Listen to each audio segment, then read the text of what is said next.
মানসম্মত চিকিৎসা সেবা নিশ্চিতে ৩ বছর আগে গাইবান্ধা জেনারেল হাসপাতালের ২টি নতুন ভবন নির্মাণ হলেও এখনও রোগীদের সেবা নিতে হচ্ছে পুরনো ভবনেই। ১০০ শয্যার বিপরীতে ৩০০ রোগী নিয়মিত ভর্তি থাকায় মেঝেতেই চলছে চিকিৎসা সেবা।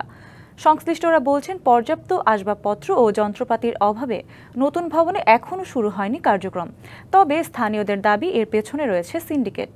এ দৃশ্য গাইবান্ধা জেনারেল হাসপাতালের ১০০ শয্যার অবকাঠামোতে দীর্ঘদিন ধরে চলছে ২৫০ শয্যার কার্যক্রম। শয্যার তুলনায় ভর্তি রোগীর সংখ্যা প্রায় ৩ গুণ হওয়ায় প্রতিদিন এভাবে মেঝেতে চলছে চিকিৎসা সেবা।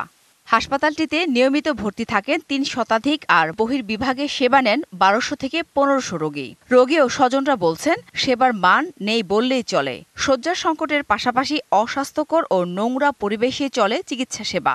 নার্সের ঘরে কিছু একটা অবহেলা আছে, মনে করে তো কোনো ট্রিটমেন্ট ঠিক মতো করে না। সেখানে গন্ধের জন্য বিশেষ করে টয়লেটগুলো এগুলোতে যাওয়া যায় না। এখানে যাই আসবে তাই তো অসুস্থ হয়ে যাবে, কোনো পরিষ্কার নাই, পরিচ্ছন্ন নাই। জনবলের খুবই অভাব। সিস্টার যেখানে ১-১৫০ থাকে সেখানে ৬০ জন, সুইপারের পোস্ট নাই। রোগীদের চিকিৎসার সেবা নিশ্চিতে ২০২২ সালে ৯ তলা এবং ৬ তলার ২টি ভবন নির্মাণ করা হয়।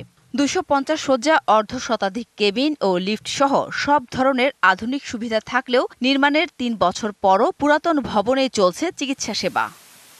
আপনার প্রিয় কাপড়ের যত্নে এলো এনজাইম সমৃদ্ধ Arik silver wash detergent powder, ৫০০ গ্রাম মাত্র ৭০ টাকা। প্রিমার্ক।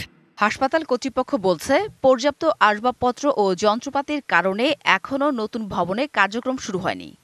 এটিতে আসলে ভবনের কাজ হয়েছে, অর্থাৎ দালানের কাজ হয়েছে, কিন্তু এর ভিতরে যে আসবাবপত্র বা মেডিকেল ইকুইপমেন্টসের যে সরবরাহ, সেটির কাজ হয়নি।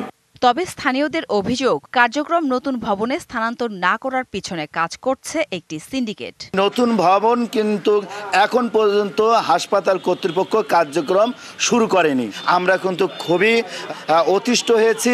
৩৪ কোটি ৫৩ লাখ ৫৯ হাজার টাকা ব্যয়ে নতুন ভবন নির্মাণ কাজ শুরু হয়। পরে খরচ বেড়ে দাঁড়ায় ৩৯ কোটি ৭০ লাখ টাকা। DBC news desk.